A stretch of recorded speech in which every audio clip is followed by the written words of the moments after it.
ಸರ್ಕಾರಕ್ಕೆ ಹಿಗ್ಗಾಮುಗ್ಗ ತರಾಟೆಯನ್ನು ತೆಗೆದುಕೊಳ್ಳಲಾಗಿದೆ. ಕಾರಣ ಏನು ಅನ್ನೋದನ್ನ ನಾವು ನೋಡೋದಾದ್ರೆ ಕೆಪಿಎಸ್ಸಿಯನ್ನು ನೀವು ಕ್ಲೀನ್ ಮಾಡಿ, ಇಲ್ಲ ನಮ್ಗಾದ್ರೂ ಕ್ಲೀನ್ ಮಾಡಕ್ ಬಿಡಿ, ನಾವೇ ಕ್ಲೀನ್ ಮಾಡಬೇಕಾಗತ್ತೆ ಅನ್ನುವಂಥ ಎಚ್ಚರಿಕೆಯನ್ನು ನೀಡಲಾಗಿದೆ. ಸಾಕಷ್ಟು ಬಾರಿ ಈ ಥರ ನ್ಯಾಯಾಂಗ ಮತ್ತು ಕಾರ್ಯಾಂಗದ ನಡುವೆ ಒಂದು ರೀತಿಯಾದಂಥ ಪ್ರಶ್ನೆಗಳು, ಉತ್ತರಗಳು, ಎಚ್ಚರಿಕೆಗಳು ಆಗ್ತಾ ಇರುತ್ತೆ.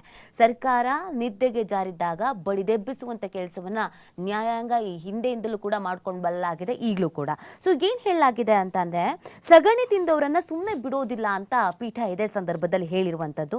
ಸಹಾಯಕ ಇಂಜಿನಿಯರ್ಗಳ ನೇಮಕಾತಿ ಅಕ್ರಮಕ್ಕೆ ಸಂಬಂಧಿಸಿದ ಕರ್ನಾಟಕ ಲೋಕಸೇವಾ ಆಯೋಗವನ್ನ, ಕೆಪಿಎಸ್ಸಿಯನ್ನ ಹೈಕೋರ್ಟ್ ಹಿಗ್ಗಾಮುಗ್ಗ ತರಾಟೆಗೆ ತೆಗೆದುಕೊಂಡಿದೆ.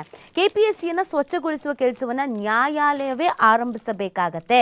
ಆಯೋಗದಲ್ಲಿ ಏನೇನು ನಡೀತಿದೆ ಎಂಬುದು ಸಾರ್ವಜನಿಕರ ಮುಂದೆ ಬಿಚ್ಚಿಡಬೇಕಾಗತ್ತೆ ಅನ್ನುವಂತಹ ಎಚ್ಚರಿಕೆಯನ್ನ ನೀಡಲಾಗಿದೆ.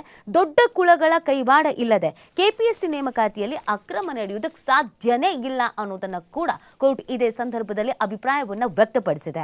ಕೆಪಿಎಸ್ಸಿಯಲ್ಲಿ ಯಾವ ಸಿಬ್ಬಂದಿ, ಸದಸ್ಯರ ಮೇಲೆ ಎಷ್ಟು ಕೇಸ್ ಇದೆ, ಕಂಪ್ಲೀಟ್ ಆದಂತಹ ಮಾಹಿತಿ ನಮಗೆ ಬೇಕು, ಕೊಡಿ ವಿವರ ಅಂತ ಕೇಳಲಾಗಿದೆ. 4-5 ಮಂದಿ ಸಿಬ್ಬಂದಿಯ ತಲೆದಂಡ ಆದ್ರೆ ಎಲ್ಲರಿಗೂ ಬುದ್ಧಿ ಬರುತ್ತೆ, ಸರಿನೂ ಹೋಗುತ್ತೆ, ದಾರಿಗೂ ಬರ್ತಾರೆ ಅಂತ ಹೇಳಿದ್ದಾರೆ. ಸಾರ್ವಜನಿಕ ಸ್ಥಳದಲ್ಲಿ ಟಿವಿ ಹಾಕಿಸ್ತೀವಿ, ಕೆಪಿಎಸ್ಸಿ ಬಣ್ಣ ಬಯಲು ಮಾಡ್ತೀವಿ ಅನ್ನುವಂಥದ್ದನ್ನ ಹೈಕೋರ್ಟ್ ಎಚ್ಚರಿಕೆಯನ್ನ ಸರ್ಕಾರಕ್ಕೆ ನೀಡಿರೋದು. ಇದೇ ಸಂದರ್ಭದಲ್ಲಿ ಹೈಕೋರ್ಟ್ ಒಂದು ವಿಚಾರವನ್ನು ಹೇಳುತ್ತೆ ನೋಡಿ, ನಾವು 2023ರ ಸಂದರ್ಭದಲ್ಲಿಗೆ ಬುದ್ಧಿ ಹೇಳಿದ್ದೇವೆ. ಕೆಪಿಎಸ್ಸಿಗೆ ಸಂಬಂಧಪಟ್ಟಂತೆ ಯಾವ್ಯಾವ ನೇಮಕಾತಿ ಆಗಿಲ್ವೋ ಅಥವಾ ಅಕ್ರಮ ನಡೆದಿದೆಯೋ ಅದಕ್ಕೆ ಸಂಪೂರ್ಣವಾದಂಥ ಮಾಹಿತಿ ಬೇಕು, ಮತ್ತು ನೇಮಕ ಆಗದಿರೋದು ನೇಮಕ ಮಾಡಬೇಕು ಅಂತ. 2023ರಿಂದ ಇಲ್ಲಿವರೆಗೂ ಹಾಗೆ ಇದೆ ಅಂತಂದರೆ ಸರ್ಕಾರಕ್ಕೆ ಏನಾಗಿದೆ? ಕೋರ್ಟ್ ಹೇಳೋದನ್ನ ಕೇಳದೇ ಇಲ್ವಾ? ಹಾಗಿದ್ರೆ ನ್ಯಾಯಾಧೀಶರಿಗೆ, ನ್ಯಾಯಮೂರ್ತಿಗಳಿಗೆ ಬೆಲೆನೇ ಇಲ್ವಾ? ಈ ಅಭಿಪ್ರಾಯವನ್ನು ಕೋರ್ಟ್ ಇಲ್ಲಿ ವ್ಯಕ್ತಪಡಿಸಿರೋದು.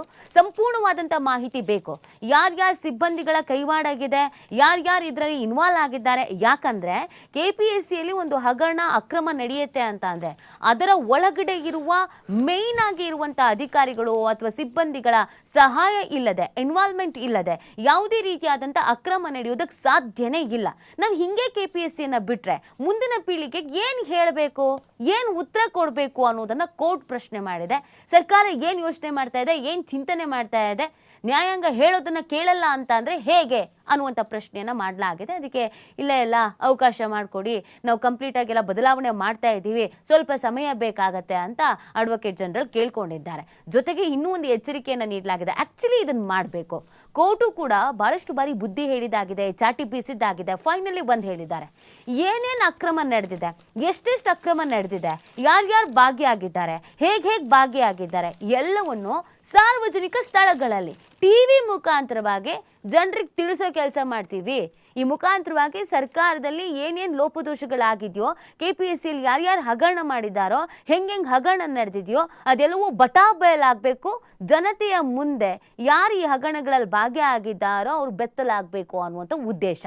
ಸೊ ಹೈಕೋರ್ಟ್ ಈ ಒಂದು ಖಡಕ್ಕಾದಂಥ ಸಂದೇಶವನ್ನು ಕೊಟ್ಟಿರೋದು. ಆದಷ್ಟು ಬೇಗ ಸರಿ ಮಾಡ್ಕೊಳ್ಳಿ, ರೂಟಿಗೆ ಬನ್ನಿ, ಇಲ್ಲ ಅಂತ ಹೇಳಿದ್ರೆ ಸಾರ್ವಜನಿಕವಾಗಿ ನಾವು ಟಿವಿಯನ್ನು ಹಾಕಿ ಎಲ್ಲವನ್ನು ಬುಚ್ಚಿಡಬೇಕಾಗತ್ತೆ ಅನ್ನುವಂಥ ಎಚ್ಚರಿಕೆಯನ್ನು ನೀಡಲಾಗಿದೆ. ಸೊ ಅದಕ್ಕೆ ಸರ್ಕಾರದ ವತಿಯಿಂದ ಲಾಯರ್ ಏನಿದ್ರು ಅವ್ರು ಕೇಳ್ಕೊಂಡಿದ್ದಾರೆ, ಇಲ್ಲ ನಾವೆಲ್ಲ ಮಾಡ್ತಾ ಇದ್ದೀವಿ, ಇನ್ನೊಂದು ಸ್ವಲ್ಪ ಸಮಯ ಬೇಕು ಅಂತ. ಕೆಪಿಎಸ್ಸಿಲಿ ಎಷ್ಟೆಲ್ಲ ಹಗರಣ ಆಗಿದೆ ಅನ್ನೋದು ಎಲ್ರಿಗೂ ಗೊತ್ತಿದೆ. ಈ ಥರದೊಂದು ಚಾಟಿ ಬೀಸುವಂಥ ಕೆಲಸವನ್ನು ಕೋರ್ಟ್ ಮಾಡಬೇಕಾಗಿತ್ತು. ಫೈನಲಿ ಕೋರ್ಟ್ ಅದನ್ನು ಮಾಡುತ್ತಿದೆ ಕೂಡ. ಮುಂದಿನ ಸುದ್ದಿ ನೋಡೋಣ.